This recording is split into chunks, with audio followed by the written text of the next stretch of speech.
नमस्कार दोस्तों। तो आरआरबी ग्रुप डी में गैस के जो लॉ हैं उनसे भर भर के क्वेश्चन पूछे जा रहे हैं। गैस के जो नियम हैं उनसे क्वेश्चन हर शिफ्ट पे देखने को मिल रहा है और बच्चे ना सेम उसी क्वेश्चन को गलत करके आ रहे हैं। क्योंकि देखिए क्वेश्चन क्या है, क्वेश्चन को अटेम्प्ट किस प्रकार से करना है उनसे नहीं बन रहा है। तो मैं आज आपको इसमें 10 से 15 मिनट के वीडियो में पूरा इसका कॉन्सेप्ट बता दूंगा कि गैस के जितने भी नियम हैं और क्या क्या है, किस पर निर्भर करते हैं, उनकी ट्रिक भी बता दूंगा ताकि आप पेपर पर जाए ना, मतलब अगर क्वेश्चन पेपर हॉल में जाए तो आपसे क्वेश्चन अगर दिखता है तो क्वेश्चन देखते ही आपसे क्वेश्चन बनने लगे। ठीक है, क्योंकि बच्चे 99% यहाँ पर गलती करके आ रहे हैं। देखिए गैस के कितने टोटल नियम होते हैं, तो मैंने पूरा एक ही मतलब इसी छोटी छोटी वीडियो बनाने की कोशिश की है। देखिए गैस का नियम कितना होता है, गैस के टोटल 6 नियम होते हैं, 6 नियम पर आधारित है। टोटल 6 नियम को मैंने एक ही बार में बताने की कोशिश की है। आप थोड़ा अच्छे समझिएगा, जिसको मैं बताऊंगा उसी को समझिएगा, औरों को साइड में रखिएगा। ठीक है, पहला नियम होता है बॉयल का नियम। इसका मैं ट्रिक भी बताऊंगा, उसको भी याद रखिएगा। ठीक है, देखिए बॉयल का नियम यह कहता है कि स्थिर ताप पर क्या होता है, स्थिर ताप पर उसका दाब जो है उसके आयतन के व्युत्क्रमानुपाती होता है। क्या होता है, व्युत्क्रमानुपाती।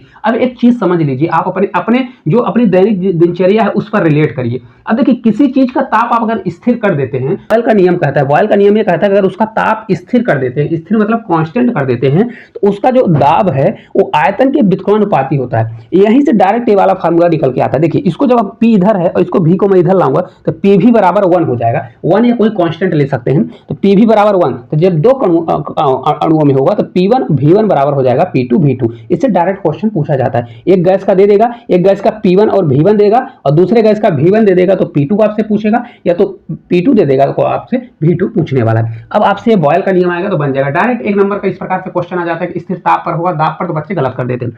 दूसरा हमारा नियम होता है चार्ल्स का नियम। क्या होता है, चार्ल्स का नियम होता है। तो ये चार्ल्स का नियम क्या होता है, स्थिर दाब पर होता है। क्या होता है, स्थिर दाब पर होता है। स्थिर दाब पर क्या होता है, उसका जो आयतन है उसके तापमान के क्या होता है, समानुपाती होता है। समानुपाती का मतलब होता है अगर आयतन बढ़ाएंगे तो उसका तापमान भी बढ़ने वाला। क्या है, अगर तापमान बढ़ाएंगे तो आयतन भी बढ़ेगा, लेकिन दाब को जब स्थिर कर देंगे, दाब को कांस्टेंट कर देंगे।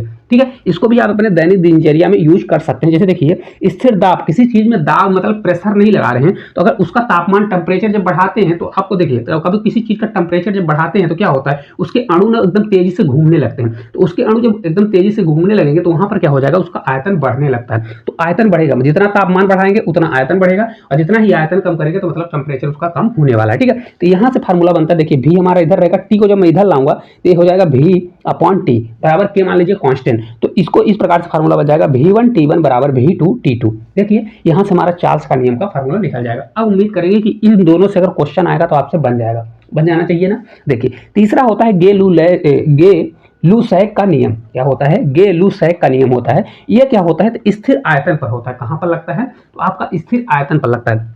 याद रखिएगा यह स्थिर आयतन पर लगता है। तो किसके बराबर, अगर आयतन देखिए इन दोनों में सेम कंडीशन होती है। इसमें अगर दाब को आप स्थिर कर देंगे तो आयतन उसके तापमान के समानुपाती हो जाता है। इसमें अगर आप आयतन को ही स्थिर कर देते हैं तो उसका दाब जो है तापमान के समानुपाती होता है। याद कैसे रखना है, देखिए इसमें देखिए दाब हमने किया, इसमें हमने आयतन किया। तो आयतन कर देंगे तो क्या हो जाएगा, आयतन बाद 3 राशियां इसमें चलती है। 3 राशियां कौन कौन सी होगी, तो याद रखिएगा आयतन होगा, दाब होगा, टेम्परेचर होगा। तो बॉयल वाले में टेम्परेचर को स्थिर कर देता है, तो बॉयल वाले में टेम्परेचर। दूसरे वाले में चार्ल्स वाले में क्या करता है, तो चार्ल्स वाले में दाब करता है, और जो गे-लूसैक का जो नियम है उसमें आयतन कर देता है। ठीक है, सिर्फ व्युत्क्रमानुपाती बॉयल वाले में होता है। तो आपसे बन जाएगा, यहाँ से फार्मूला निकलेगा P1 अपान T1, ये T हमारा नीचे जाएगा तो P1 अपान T1 बराबर P2 अपान T2। सिर्फ इतना ही अगर याद रहेगा तो क्वेश्चन आपको अटेंड कर लेंगे। क्योंकि कभी कभी ये डायरेक्ट फार्मूला ही पूछ देता है, मतलब किस पर निर्भर करता है, डायरेक्ट यही पूछ देगा, या क्वेश्चन देता है तो क्वेश्चन आपसे बन जाना चाहिए। ठीक है, चलिए चौथा हमारा नियम है। देखिए बहुत अच्छा नियम है चौथा नियम, एवोगाद्रो का नियम है।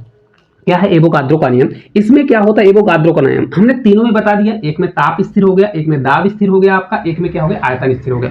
लेकिन एवोगाद्रो का नियम एक रहता है कि अगर ताप और दाब को दोनों को मैं स्थिर कर दूं, देखिए ताप और दाब दोनों को अगर स्थिर कर दिया जाता है तो उसका जितना आयतन होगा उसके गैस के अणुओं के समानुपाती होने वाला है। उसका मतलब ये होता है कि जितना उसके अणु होंगे उसके आयतन पर निर्भर करेगा। अगर ज्यादा आयतन तो ज्यादा अणु, अगर कम आयतन तो कम अणु होगा। ठीक है, हमेशा याद रखिएगा। क्या होगा, इसमें एवोगाद्रो में क्या होता है, ताप और दाब को स्थिर कर दिया जाता है तो ये उसका आयतन जो है उसके किसके बराबर हो जाता है, अणुओं के मतलब संख्या के बराबर हो जाता है। ठीक है, अणुओं की संख्या के बराबर n हो जाएगा। यहाँ से आपसे बन जाना चाहिए। ठीक है, अब देखिए बहुत इंपॉर्टेंट होता है, बच्चे सिर्फ 3 नियम पढ़ के जाते हैं। कौन सा? बॉयल का नियम, चार्ल्स का नियम, एवोगाद्रो का नियम। मेन नियम ये है, देखिए डाल्टन का नियम। कभी कभी डाल्टन का नियम क्या होता है, डायरेक्ट क्वेश्चन पूछ देता है। तो डाल्टन का नियम होता है P बराबर P1 plus P2 plus P3। अब देखिए ये तो याद होगा नहीं आपसे, तो मैं इसको बताता हूँ। देखिए P1 बराबर P1 plus P2 plus P3 होता क्या है। देखिए सभी मिश्रित गैस अणु जो होते हैं, सभी मिश्रित गैसों का अणु बराबर उस गैस में जितनी भी गैसें मिली हुई सभी के आंशिक अणुओं के योग के बराबर होता है। अब जैसे उदाहरण के लिए आप समझ जाइए, मैं आपको समझा देता हूं कि मान लीजिए आपने कोई मिश्रित गैस लिया जिसमें 3 गैसें मिली हुई हैं। कौन सी गैस मिली हुई है? 3 गैस मिली हुई है। तो तीनों को मैं जोड़ूंगा। P1, एक का बाहर कितना है, अणु है उसमें P1, दूसरे में P2, तीसरे में P3। तीनों को मैं जोड़ूंगा तो इसके बराबर हो जाएगा। इसके बराबर मतलब P बराबर हो जाएगा। अब देखिए इस फार्मूले से आपको डायरेक्ट ऐसा नहीं समझ में आ रहा होगा, जैसे मतलब समझ जाइए कि आपके पास 3 गैसों का मिश्रण है। तो अगर मिश्रण फर्स्ट जो है मान लीजिए 10 ml है, और मिश्रण सेकंड जो है 20 ml है, और मिश्रण थर्ड भी 30 ml है, तो टोटल जोड़ दीजिए 30, 20, 50, 10, 60। तो टोटल कितने का मिश्रण हो जाएगा? 60 हो जाएगा। तो यहाँ P बराबर हमारा 60 हो जाएगा, P1 बराबर 10, P2 बराबर 20, और ये हमारा 3 हो जाएगा। मतलब इसका कहने का मतलब ये है कि आप 3 भाई हैं, तो तीनों भाइयों का अलग अलग योग और उनके तीनों भाइयों का जो टोटल मिला दीजिए योग जितना होगा, वही डाल्टन का नियम कहलाता है। बहुत अच्छे समझ में आया होगा। ठीक है, देखिए वही चीज मैंने लिख दिया, सभी मिश्रित गैसों का गैस अणु जो है P है, और इसमें उसमें आंशिक गैस अणुओं के भार के योग के बराबर होता है। देखिए शब्द क्या होते हैं, घुमा फिरा के बोल देता है, तो बच्चों को समझ में नहीं आता। आपको समझना बहुत जरूरी है, क्योंकि अगर समझ जाएंगे तो आप क्वेश्चन को कर लेंगे। अगर डाल्टन के नियम से क्वेश्चन आएगा तब से आपसे बन जाना चाहिए। उसका मतलब ही होता है कि जितने भी उस गैस में अणु मिले हुए हैं, उन सभी अणुओं को मिलाकर उस अणु का क्या होगा। जैसे देखिए H2O होता है, H2O जल का सूत्र होता है। तो जल में क्या क्या होता है? हाइड्रोजन होता है प्लस ऑक्सीजन होता है। तो हाइड्रोजन और ऑक्सीजन दोनों के अणुओं का जो योग होगा वो H2O के योग के बराबर होगा। अब आपको अच्छे से समझ में आ गया होगा। ठीक है, देखिए चौथा बहुत ही इंपॉर्टेंट है। चौथा नियम होता है आदर्श गैस का नियम होता है। इसको बच्चे रटते हैं, PV बराबर NRT होता है। आपको इसको रटने की जरूरत नहीं है। ठीक है, अगर आपको याद है तो बहुत अच्छी बात है, नहीं याद है तो आप देखिए कहां से निकालेंगे।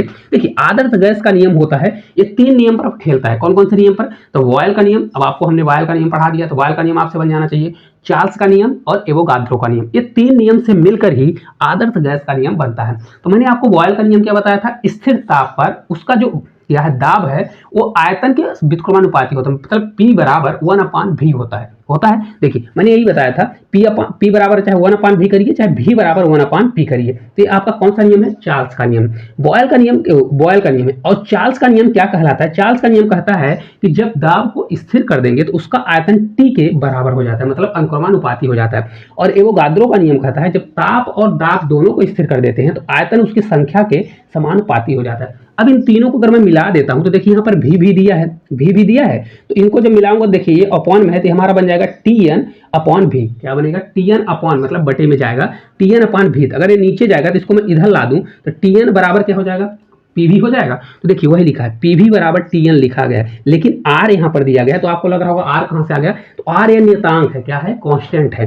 R क्या होता है? कांस्टेंट या नियतांक होता है। तो यहीं से आप निकाल लीजिएगा। अगर n बराबर निकालता है कि अणुओं की संख्या, तो n बराबर हो जाएगा PV और RT हमारा नीचे आएगा। ये दोनों इंपॉर्टेंट फार्मूले हैं। अगर ए भी फार्मूला आपसे बनेगा तो ए भी बना लेंगे, और ए भी बनेगा तो ए भी। अगर आपको ये फार्मूला भूल भी जाता है तो मैंने आपको बॉयल का नियम, चार्ल्स का नियम, एवोगाद्रो का नियम बताया है, तो वहां आप निकाल भी सकते हैं, मन में आप करके निकाल सकते हैं, क्योंकि ये तीनों को मिलाकर ही बना हुआ है। अब देखिए रही इंपॉर्टेंट बात, बहुत से बच्चों को डाउट होता है किसी में ताप स्थिर करें, किसी में दाब स्थिर करें, किसमें क्या करें। तो आपको क्या करना है, देखिए यहाँ पर देखिए इसको याद रख लीजिए। एक ट्रायंगल बना लीजिए। क्या कर लीजिए? ट्रायंगल बना लीजिए। इसको इस प्रकार से लिख दीजिए PTV। क्या बनाइए? PTV, या तो इसको करिए PVT। ऐसे यहाँ से स्टार्ट करिए, P बनाइए, V बनाइए, T बनाइए, और इसको बीच में लिख लीजिए BGC। क्या बना लीजिए? BCG। अब एक चीज याद रखिए, ये जो B बना है, ये जिसको सेंटर को मतलब कनेक्ट करेगा वो उसके साथ हमेशा जुड़ेगा। आज जो जिसके साथ कनेक्ट रहेगा उसी के साथ जुड़ेगा ना। तो देखिए ये B किसके साथ कनेक्ट है? P और V के साथ, मतलब इसका संबंध P मतलब दाब और V के साथ होने वाला है, और दूर कौन है? T है। तो T को हम क्या कर देंगे? स्थिर कर देंगे। जब कभी भी बॉयल का नियम लगेगा, ये बॉयल का नियम लगेगा, तो इसमें क्या होने वाला है? आपका T स्थिर हो जाएगा और P और V में नियम लगने वाला है। सिर्फ आपको इतना याद रखना है कि व्युत्क्रमानुपाती होता है, तो P बराबर हो जाएगा 1/V हो जाएगा। ठीक है, सेम चीज देखिए, ये गे-लुसैक का नियम है। गे-लुसैक का नियम क्या कहता है? तो यहाँ पर P और V में देगा, क्या होगा? P और V में। तो इसमें क्या होता था? आयतन को स्थिर कर दिया जाता था। क्या कर दिया जाता था? आयतन को स्थिर कर देंगे तो P बराबर T हो जाएगा। क्या हो जाएगा, P बराबर T हो जाएगा। और लास्ट हमारा है चार्ल्स का नियम। चार्ल्स का नियम इन दोनों में संबंध बताएगा, क्या होगा, V और T बराबर होंगे और ये क्या हो जाएगा जब हम दाब को क्या कर देते हैं, स्थिर कर देते हैं। तो अब इसको आपको अच्छे से समझ में आ गया होगा। आपको ये डायग्राम बना लेना है और मन में रिकॉल करके जाना है ताकि ये डायग्राम वहां पर आए तो आपसे बन जाए। जो कनेक्ट होगा वो उसके साथ संबंध बनाएगा, जो दूर होगा उसमें वो स्थिर होने वाला है। ठीक है, सिर्फ बॉयल के नियम में क्या होता है, व्युत्क्रमानुपाती होता है, इसको याद रखिएगा। और बकाया चार्ल्स का और गू लेसैक का जो नियम होता है उसमें क्या होता है, आपका दो नियम जो होता है उसमें डायरेक्ट आपका होने वाला है। ठीक है, देखिए हमने यहां पर आपको बॉयल का नियम, गे-लुसैक का नियम और चार्ल्स का नियम यहां से आपको ट्रिक के माध्यम से भी बता दिया। ठीक है, अब आप इसको एक बार स्क्रीनशॉट ले लीजिए और अच्छे से इसको एक बार पढ़ के जाइएगा, तो 100% इस प्रकार के अगर क्वेश्चन आएंगे तो आपसे बन जाएगा। उम्मीद करते हैं आपको ये छोटी सी वीडियो में बहुत अच्छा कुछ सीखने को मिला होगा। मैंने पूरी कोशिश की है आपको समझाने की, ताकि आपको कोई भी क्वेश्चन अगर इससे रिलेटेड आता है तो आपसे बन जाए। मैंने आपको पूरा बेहतरीन से बेहतरीन समझाने की कोशिश की है। अगर आपको मन में कोई भी थोड़ा बहुत भी डाउट रहता है तो कमेंट जरूर करिए।